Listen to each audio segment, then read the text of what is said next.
I was about to spar. Before I was about to spar Tank, he was sparring this big boy, A heavyweight. heavyweight boy, and Tank hit that nigga. He hit him so hard that he was on the top of the rope just like this. Keep his speed. Gervonta Tank Davis, if he put on the right weight, put the right weight on, and have the lean muscle right, he can look fantastic somewhere in the mid 150s, dare I say, close to 160 against Jake Paul. In never-before-seen footage, Gervonta Tank Davis is seen dropping a heavyweight sparring partner while preparing for his highly anticipated fight against Jake Paul. The clip captures Tank's trademark timing, an explosive left hand that ends the session instantly. Fans are calling it undeniable proof that Davis's precision and speed remain unmatched, even when facing opponents far bigger than him.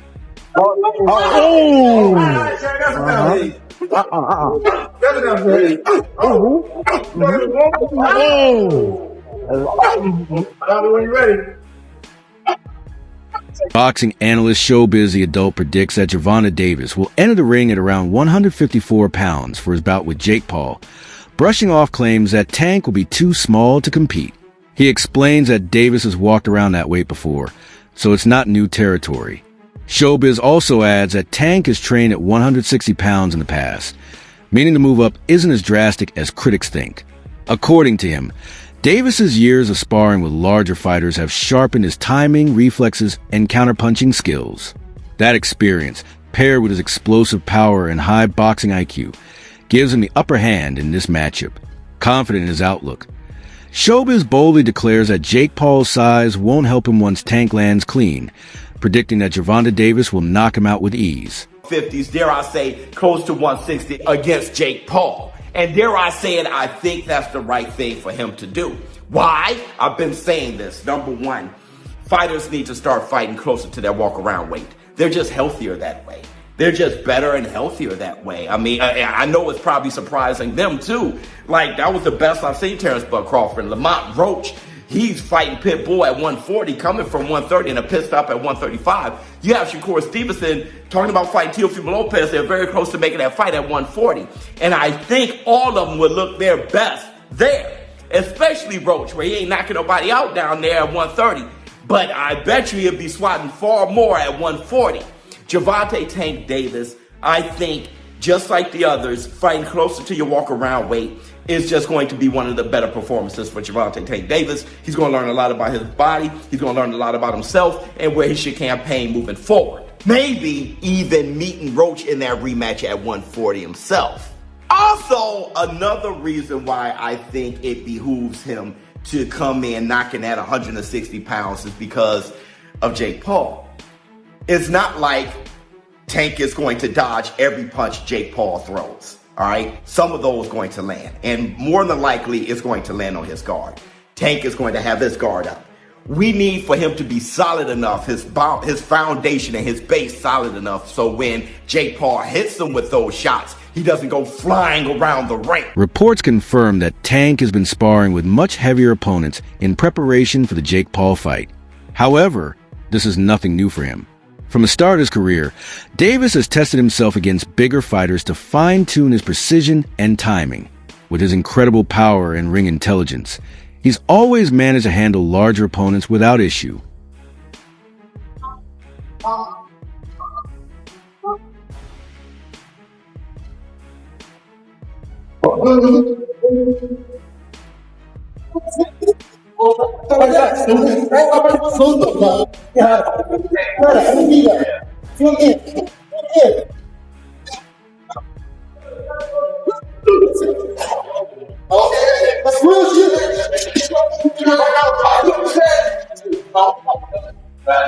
Recent training footage shows Gervonta Davis looking sharper, leaner, and more focused than ever. Every punch he throws blends raw power with pinpoint accuracy, the result of years of dedication and discipline. His footwork is light, yet full of intent. Observers can see that each strike against a heavy bag follows a deliberate rhythm. The focus in his eyes and the coordination between speed and strength reveal how serious he is about this fight. Experts across the boxing world agree that Davis appears to be in the best condition he's been in for years, ready for war. The power, timing, and control he displays in training have reignited discussion about how dangerous he remains among boxing's elite.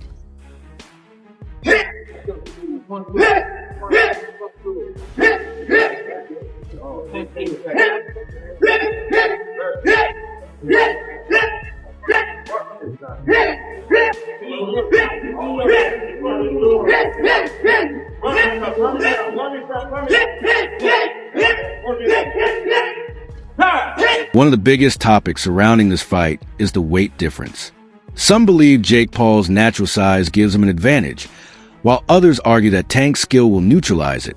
Many fans question whether the size gap could trouble Davis, but those who know his career understand he's used to sparring, and even fighting heavier men. Supporters defend him, saying, "Boxing isn't decided by weight alone, but by timing, discipline, and intelligence." Tank's defensive style and counterpunching make him difficult for anyone to solve, regardless of size. His team remains confident that his experience under pressure and strategic movement will allow him to turn Jake's size against him. For Davis, this isn't about proving strength. It's about proving skill. It is happening. WBA lightweight champion Gervonta Davis, who's unbeaten in 31 professional contests, takes on the self-proclaimed problem child, Jake Paul, one of the most influential and marketable global personalities. Paul and Davis square off in Miami after doubts around the fight being sanctioned in Georgia triggered a change in venue. Neither fighter can weigh more than 195 pounds.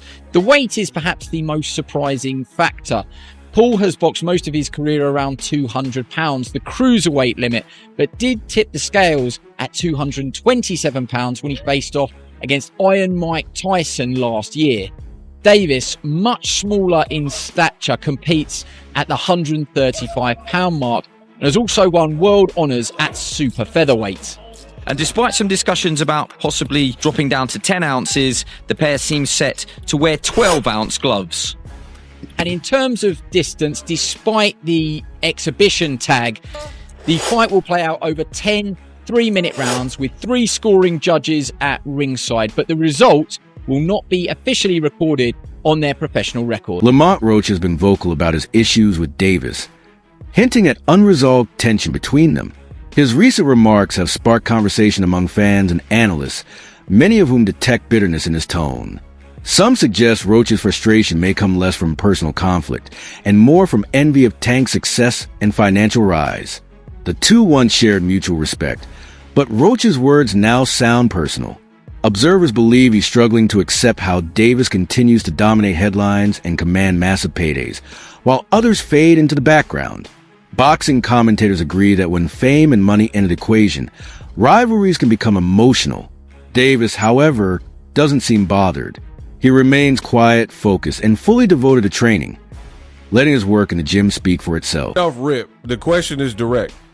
Reportedly, Tank's going to make $40 million around there to fight Jake Paul. Would you do the same thing if you were in this situation? And he's like, actually, this is what I explained before. You're beating around the bush. It's really a yes or no. I would do it. I would take the 40 mil, or I wouldn't take the 40 mil. But let's listen to this long, drawn out explanation. There's about $40 million that he's going to get paid. If you were in his shoes, wouldn't you do the same thing? See, now, this is something that I explain and express, and I hope everybody gets. That opportunity is an opportunity that you probably cannot pass up.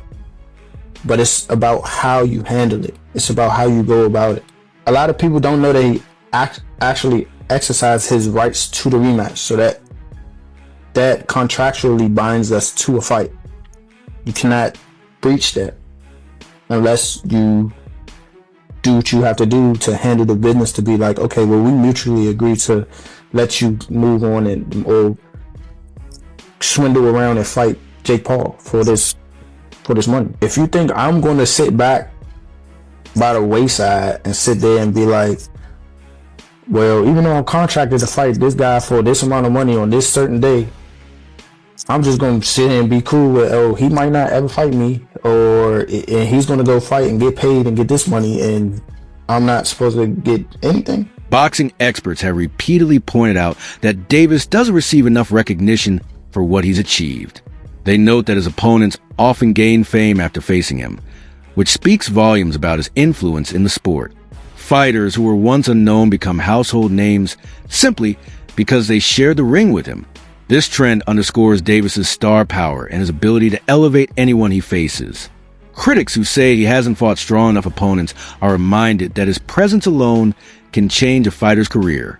Analysts agree that his victories define him not just as a knockout artist, but as someone who carries the spotlight of modern boxing on his shoulders. Something happens that proves that Gervonta Davis is the face of that. If he's not the face of boxing because people just don't want him to be that, man, he is real close to it, because other than Canelo Alvarez, and even consider Canelo Alvarez included, nobody in boxing has divisions circulating around him like Gervonta Davis does.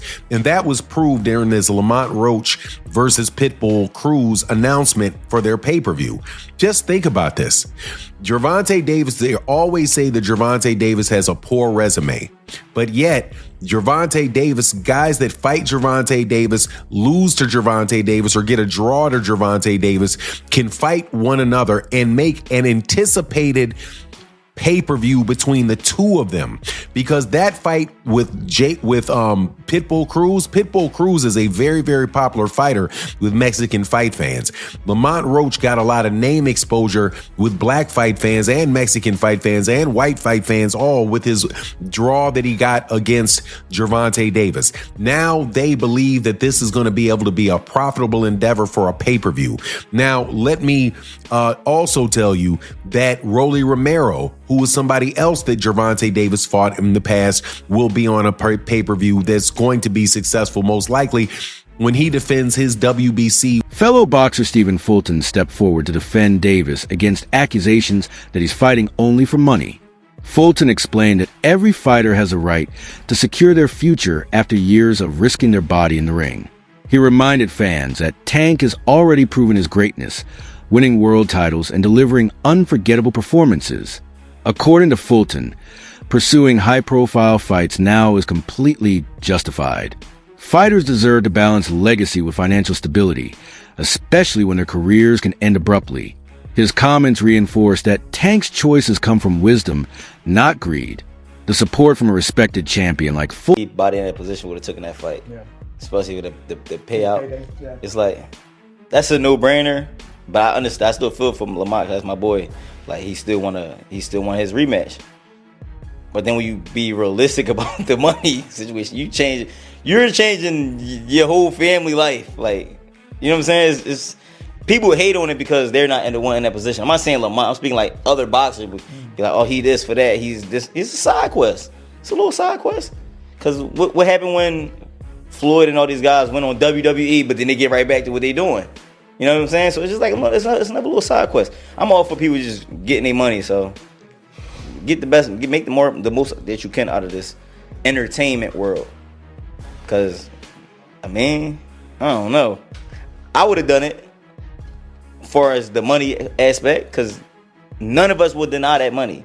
They talking like they would. None of them would deny that money. Analyst Luke Thomas took a different view.